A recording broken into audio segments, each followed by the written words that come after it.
Yeah. Oh! What up, everybody? It's your boy Emperor X, aka the Next, so you can just call me X, but it's your boy. Ow. Yeah, your boy.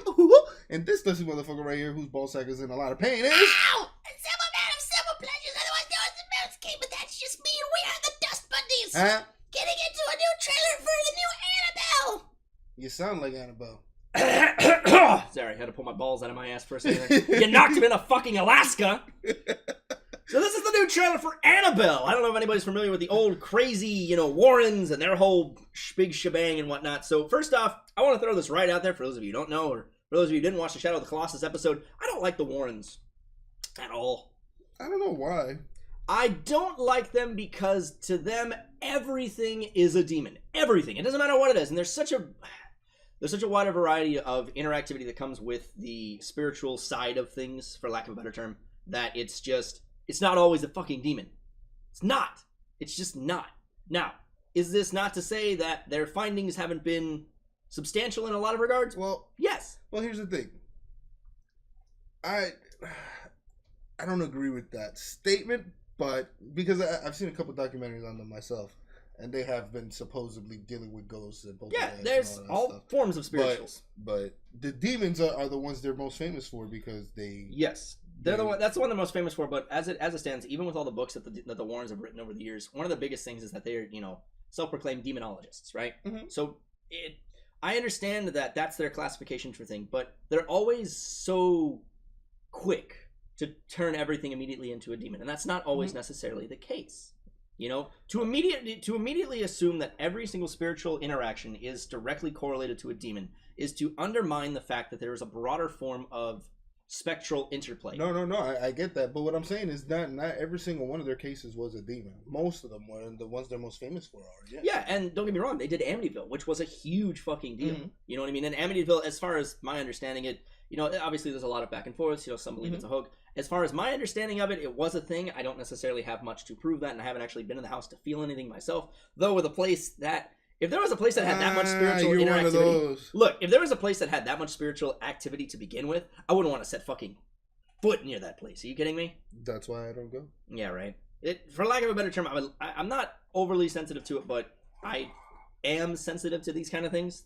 Like I can feel things, I can see things, I've seen shit. But my point is, this whole Annabelle thing is actually based on the whole Raggedy Ann thing, which was one of their big findings. For those of you who don't know, they also took inspiration from Billy the Doll for the Annabelle series when they did that. For those of you who don't know, Billy the Doll is an extremely, we'll call it an extremely haunted doll. This thing is one of those things that they put in a glass case that they purposely sealed, that they've had cleansed. Same thing with the Annabelle. With the Raggedy Ann, yeah. They try to do that, but yeah.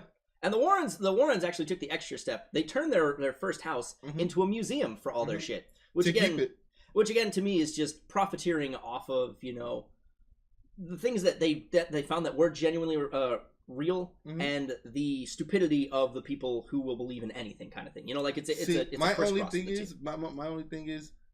Y'all crazy. Y'all keeping all that haunted shit in one room in the house? That's the thing. There is degrees that you can cleanse it and seal it and keep everything kind of secure. All having it's a dangerous. Party in You're that right. Room. It's extremely dangerous to keep that much shit in one area because the amount of shit that's going to be drawn to it subsequently is just asking for trouble. Literally just asking for fucking trouble. like how do you do that? Can you imagine you just wake up one day and like, oh man, I dealt with a lot of demonology shit. You know what people will want? A demonologist museum. Honey, let's get all our shit together. Wait, you want a what? Yeah, right, we're going to all put it all in one room. Right, we'll sell tickets. Some of these items you can't take a picture of, so tell everybody to leave their cameras at the door. Yeah, seriously, like Billy the Doll, for instance. You can't take his picture unless you ask him. If you don't ask him, he will destroy your camera. Or the picture itself will just never develop. Or you. Yeah. Or you. Billy has a lot of influence. All right, let's fucking do Annabelle, shall we? Let's do it. Spoopy. Spoopy. Everything you see in here is either haunted, cursed, or has been used in some kind of ritualistic practice. Nothing's a toy. It's safer for these things to be in here than out there. Sometimes it's better to keep the genie in the bottle. Is that what they're going with? Really? Yeah. Don't your Shut up and parents watch the keep movie. any creepy stuff around? And keep it all locked away in a room so that we're safe. It's not really good for anyone to go in there.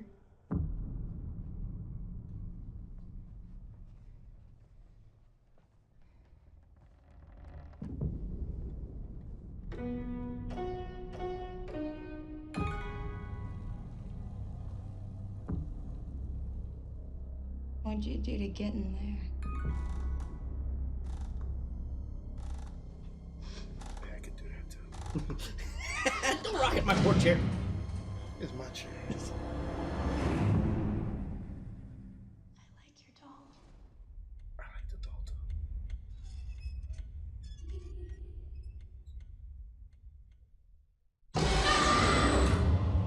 What did you do? I let her out. Who? Annabelle. I'm sorry. What else did you touch? Everything. I'll bet you did. Can I play with Annabelle? I think you have the wrong house. There's no Annabelle here. Yes, she is. I sometimes see things. Like how my mom sees things. The doll. It's a beacon for other spirits. I like your doll.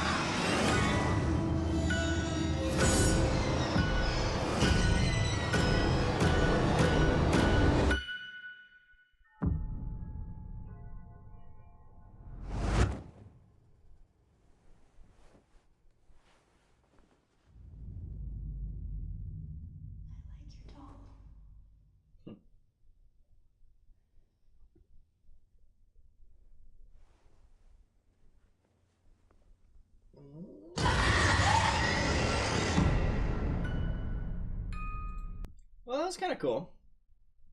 You know, I like, you know, this movie in particular plays on two of my gripes with American cinema horror specifically. And if I may, I just want to go a small tirade here, if you don't mind.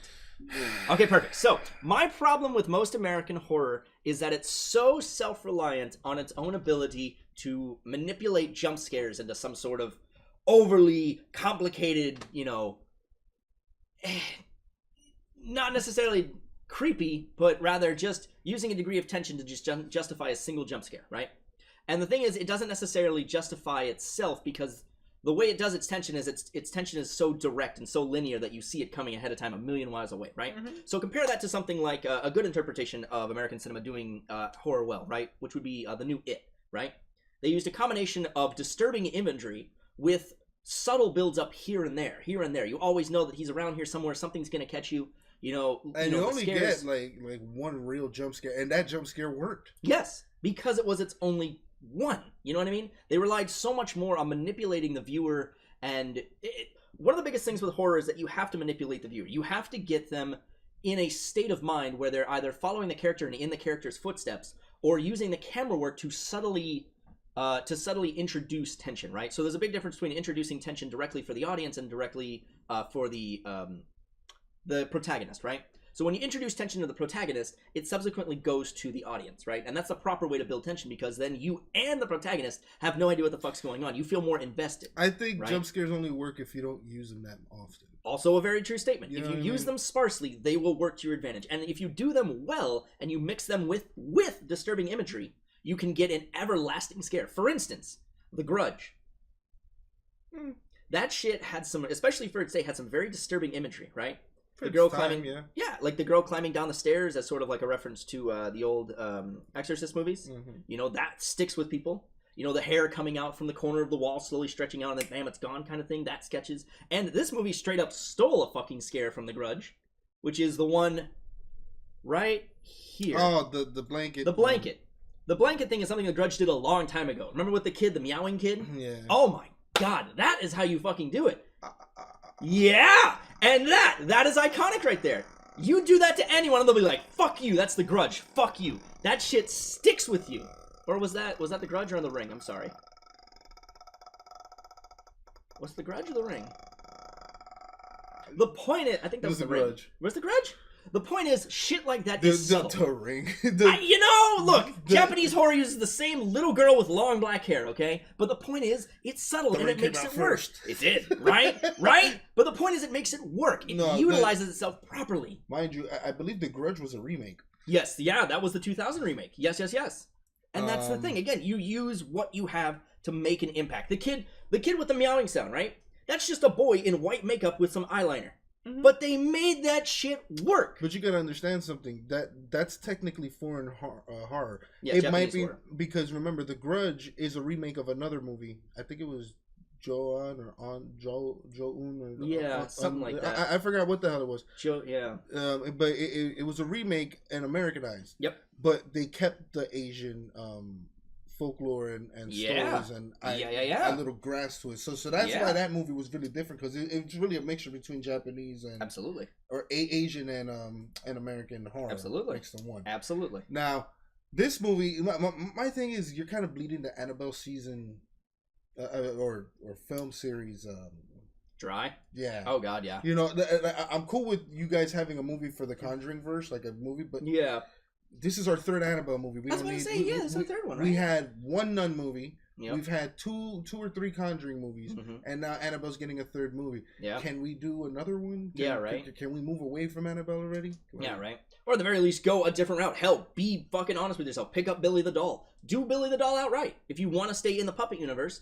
do something with that. Well, it's not even the puppet universe, because they're trying to keep this the Conjuring universe. Yeah, that's true. What this really is the Warren verse. Yeah, right. The Warren verse. Yeah, that's a good way to say it, brother. But anyways, I think the movie looks okay. I'm not paying to watch this. I'm right there with you. I wouldn't pay to see this. No, you know what I would pay to watch? It Chapter 2. Hell yeah, son. That'll be fucking great. But in the meantime, guys, brush that dust off your shoulders. Brush that dust off that beautiful ass subscribe button. If you really like what we do here, then comment, riddling that bell, and drop us a tip on Patreon. Watch for the dust fall in these sprawling credits, and we will see you guys in the next video. I like peace. Timmy! Ah! Damn it, I hate jump scares. And Aaron? Ah! Don't look under your blankets. You'll see Moose King. Meow!